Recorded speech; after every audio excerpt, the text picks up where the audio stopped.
Praise the lord. హల్లెలూయా. ప్రభునందు ప్రియ దేవుని పిల్లలారా, నేటి వాక్య ధ్యానము కొరకు మిమ్మల్ని ప్రేమతో ఆహ్వానిస్తూ ఉన్నాను. నేటి వాక్య ధ్యానముగా 41వ కీర్తన చదువుకుని ధ్యానం చేసుకుందాం. ప్రధాన గాయకునికి దావీదు కీర్తన. బీదలను కటాక్షించువాడు ధన్యుడు, ఆపత్కాలమందు యెహోవా వానిని తప్పించును. యెహోవా వానిని కాపాడి బ్రతికించును. భూమి మీద వాడు ధన్యుడగును. వాని శత్రువుల ఇచ్చకు నీవు వానిని అప్పగింపవు. రోగశయ్య మీద యెహోవా వానిని ఆదరించును. రోగము కలుగగా నీవే వానిని స్వస్థపరచుదువు. యెహోవా, నీ దృష్టి ఎదుట నేను పాపము చేసి ఉన్నాను. నన్ను కరుణింపుము, నా ప్రాణము స్వస్థపరచుము అని మనవి చేయుచున్నాను. అయితే నా శత్రువులు నా విషయమై చెడ్డ మాటలాడుచున్నారు. వాడు ఎప్పుడు చచ్చును, వాని పేరు ఎప్పుడు మాసిపోవును అని చెప్పుకొనుచున్నారు. ఒకడు నన్ను చూడవచ్చిన ఎడల వాడు అబద్ధమాడును. వాని హృదయము పాపమును పోగు చేసుకొనుచున్నది. వాడు బయలు వెళ్ళి వీధిలో దాన్ని పలుకుచున్నాడు. నన్ను ద్వేషించు వారందరూ కూడి నా మీద గుసగుసలాడుచున్నారు. నశింప చేయవలెనని వారు నాకు కీడు చేయ ఆలోచించుచున్నారు. కుదరని రోగము వానికి సంభవించి ఉన్నది. వాడు ఈ పడక విడిచి తిరిగి లేవడని చెప్పుకొనుచున్నారు. నేను నమ్ముకొనిన నా విహితుడు, నా ఇంట భోజనము చేసిన వాడు నన్ను తన్నుటకై తన మడిమెనెత్తెను. యెహోవా, నన్ను కరుణించి లేవనెత్తుము, అప్పుడు నేను వారికి ప్రతీకారము చేసేదను. నా శత్రువు నా మీద ఉల్లసింపక ఉండుట చూడగా నేను నీకు ఇష్టడునని తెలియనాయను. నా యథార్థతను బట్టి నీవు నన్ను ఉద్ధరించుచున్నావు. నీ సన్నిధిని నిత్యము నన్ను నిలవబెట్టుము. ఇశ్రాయేలు దేవుడవైన యెహోవా శాశ్వత కాలము నుండి శాశ్వత కాలము వరకు స్తుతింపబడునుగాక. ఆమేన్, ఆమేన్. ప్రభునందు ప్రియదేవుని పిల్లరా, చదువుకున్న లేఖ నిమిత్తమే ప్రార్థన చేద్దాం. సకల ఆశీర్వాదముల కారణభూతుడైన తండ్రి, మా మంచి దేవానికి వందనాలనైనా. ఈ ఉదయ కాలమున నీ లేఖన భాగాన్ని మేము చదువుకొని అయినా ఆ లేఖన భాగాన్ని ధ్యానం చేయడానికి మేము కూర్చొని ఉండగా మమ్మల్ని ఒక్కసారి జ్ఞాపకం చేసుకోండి నాయన. ఎందుకు పనికిరాని మా బ్రతుకులను మీ దివ్యమైన వాక్కులతో ప్రతిరోజు నాయన దర్శిస్తూ నాయన సరిచేస్తూ అయా నీ వాక్యపు వెలుగులో మమ్మల్ని నడిపిస్తూ ఉన్నందుకే స్తోత్రాలు. ఈరోజు మేము చదువుకున్న ఈ లేఖన భాగాన్ని మా కొరకు దీవించండి. ఈ లేఖన భాగంలో నుండి కొన్ని ఆత్మీయ పాఠాలు మీరే మాకు బోధించి నేర్పించమని యేసయ్య పరిశుద్ధ నామమున ప్రార్థించి వేడుకుంటూ ఉన్నాము తండ్రి, ఆమేన్. ప్రభువునందు ప్రియ దేవుని పిల్లలారా, చదువుకున్న ఈ 41వ దావీదు కీర్తనను కూడా భక్తుడైన దావీదే వ్రాసినట్లుగా మనం చూడగలం. మరి శీర్షికలో ఆ మాట మనకు కనబడతా ఉంది. ప్రధాన గాయకునికి దావీదు మరి కీర్తన అని తాను రచించి మరి ప్రధాన గాయకునికి ఇచ్చినటువంటి కీర్తన. బేదలను కటాక్షించువాడు ధన్యుడు, ఆపత్కాలమందు యెహోవా వానిని తప్పించును. యెహోవా వానిని కాపాడి బ్రతికించును. భూమి మీద వాడు ధన్యుడగును. వాని శత్రువుల ఇచ్చకు నీవు వానిని అప్పగింపవు. ప్రియదేవుని పిల్లలారా, ఈ మొదటి వచనంలో మనం చూసినట్లయితే బేదలను మరి కనికరించుట, బేదలను కటాక్షించుట, మరి ఇది యేసు ప్రభు జీవిత అనుభవాలలో మనం చూసినట్లయితే క్రీస్తు ప్రభుల వారి జీవితాలలో మరి అనేకములు మనం చూస్తే జీవితంలో క్రీస్తు ప్రభుల వారు ఈ భూలోకములో జీవించినప్పుడు అనేక మార్లు ఈ యొక్క మాటను ఆయన ఉటంకించారు. ఈ మాట క్రీస్తు ప్రభుల వారి యొక్క అనుభవాన్ని గురించి మనకు తెలియజేస్తుంది. క్రీస్తు ప్రభుల వారు చాలాసార్లు మరి బేదలను కటాక్షించాలి, దిక్కులేని వారిని ఆదరించాలి, వారికి వారి యొక్క అవసరతలో సహాయపడాలి అని దేవుని లేఖనాలు అనేకములు సెలవిస్తూ ఉన్నాయి. బేదలను కటాక్షించేవాడు ధన్యుడిగా చేస్తానని దేవుడు సెలవిచ్చాడు. మరి వానికి సహాయం చేసేవారిని నేను జ్ఞప్తిలో ఉంచుకుంటానన్నాడు. ప్రియదేవుని పిల్లలారా, మరి అట్లాంటి వానిని దేవుడే బ్రతికిస్తున్నప్పుడు, దేవుడే సహాయం చేయటానికి దిగి వస్తూ ఉన్నప్పుడు బేదలైన వారిని, మరి దీనులైన వారిని, దరిద్రులైన వారిని ఆదుకొనాలనేటువంటి అవసరత ఈ దినాన్న ప్రభువును ఎరిగినటువంటి వారు, ప్రభు నామమును అంగీకరించినటువంటి వారికి ఎంతైనా అవసరమై ఉన్నది. ప్రియదేవుని పిల్లలారా, బేదలను కటాక్షించేవాడు ధన్యుడు అని భక్తుడు ఇక్కడ పాడగలిగాడు అని అంటే, దేవుడు తన ప్రజల పట్ల మరి ఎంత శ్రద్ధ కలిగి ఉన్నాడో ఇక్కడ ఈ లేఖనంలో మనం చూడవచ్చును. దేవుడు తన ప్రజల పట్ల ఒక నిర్దిష్టమైన శ్రద్ధను, ఒక నిర్దిష్టమైనటువంటి మరి ఆ యొక్క వారిని సంరక్షించాలి, వారిని పోషించాలి, వారిని ఈ భూమి మీద స్థిరపరచాలి అనేటువంటి గొప్ప శ్రద్ధ కలిగినటువంటి వానిగా దేవుడు మనకు ఇక్కడ కనబడతా ఉన్నాడు. యేసు ప్రభుల వారు తన సువార్త మరి కాలంలో కూడా అనేక మందిని మరి బేదలను ఆదుకోవాలని, బేదల పక్షమున నేను పోరాడతానని, మరి బేదల పక్షమున నేను ఉంటానని అని అనేక మార్లు అన్న మాటలు మనం జ్ఞాపకం చేసుకోవచ్చు. ప్రియదేవుని పిల్లరా, మన మధ్య ఉన్నటువంటి మన సహోదరుడు ఒకవేళ అనారోగ్యం పాలై లేదా బాహ్య కష్టాలతో, ఆర్థిక ఇబ్బందులతో ఒకవేళ మరి నష్టపోయి వేదనలో, దుఃఖములో ఉన్నాడు అనుకోండి, మరి వారిని నువ్వు పట్టించుకోకపోవచ్చు, కానీ ఆ సర్వాధికారి అయిన దేవుడు, మరి వారిని సృష్టించినటువంటి సృష్టికర్త అయిన దేవుడు వారిని విడిచిపెట్టడండి. మరి ప్రభు యొక్క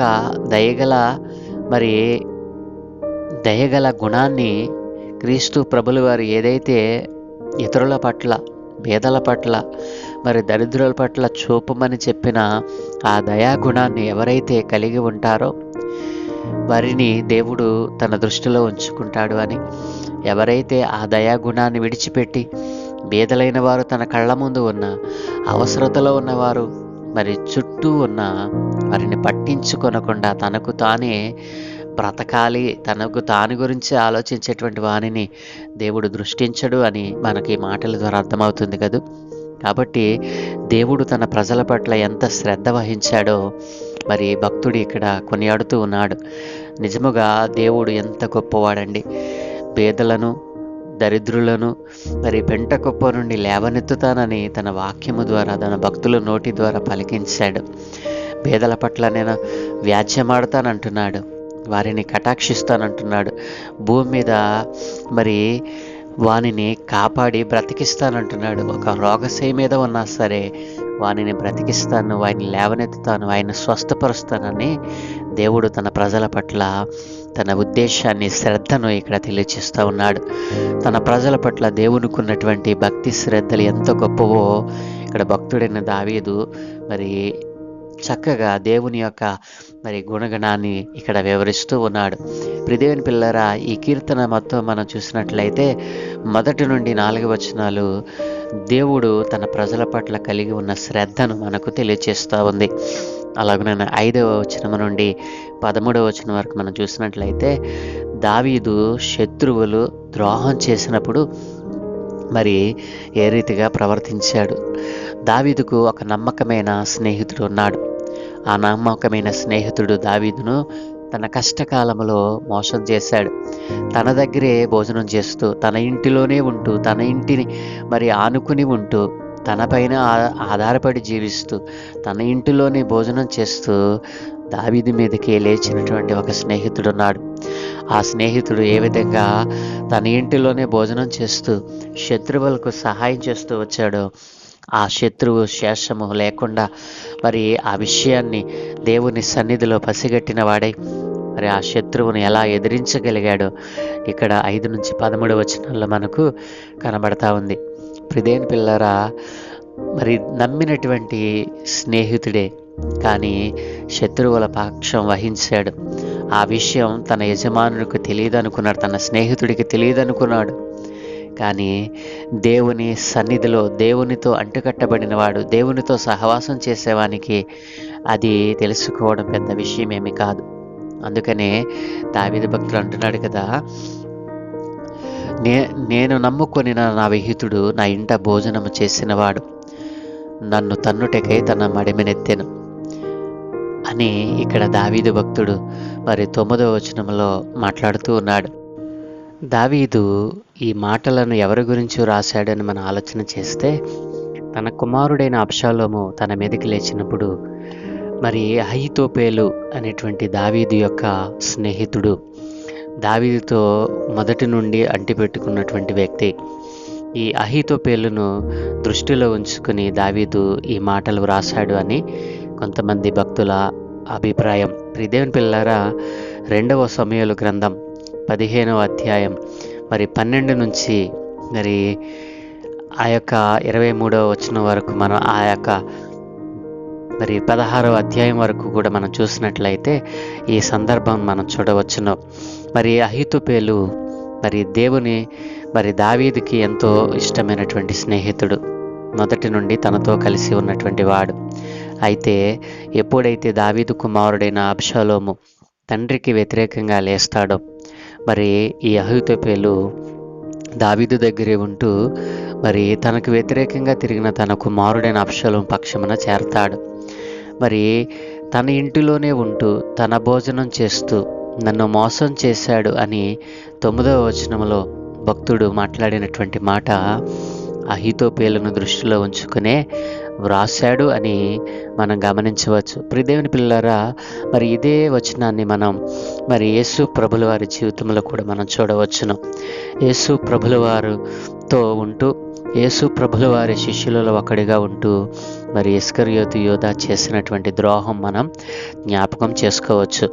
దావీదు భక్తుని జీవితంలో ఏ రీతిగా అయితే అహీతోపేలు మరి చేశాడో, అలాగున యేసు ప్రభు శిష్యునిగా ఉంటూ యోధా చేసిన ద్రోహము మనం ఇక్కడ జ్ఞాపకం చేసుకోవచ్చు.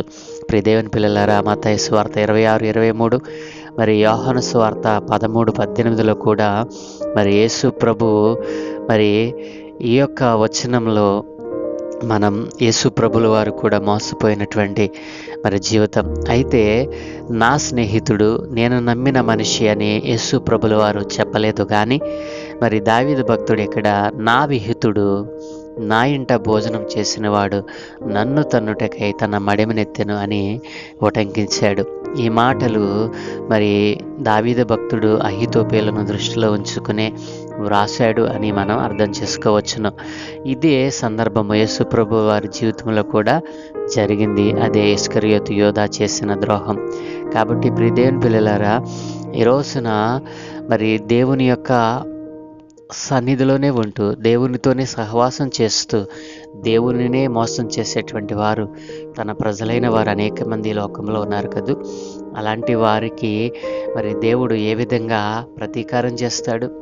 తన సన్నిధిలోనే ఉంటూ తన నామాన్ని అడ్డు పెట్టుకుని తన పేరట మోసం చేస్తున్న వారు అనేక మంది లోకంలో ఉన్నారు. అలాంటి వారిని కూడా దేవుడు ఉపేక్షించడు.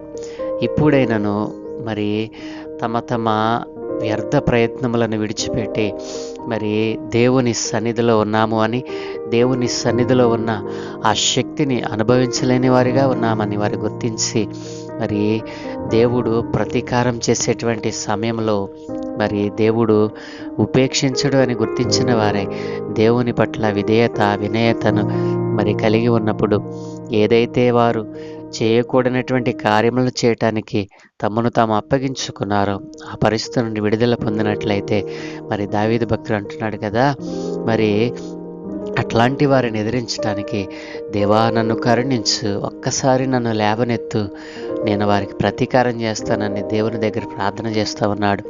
మరి భక్తుడు చేసిన ప్రార్థన దేవుడు వినడా? తప్పక వింటాడు. జాగ్రత్త.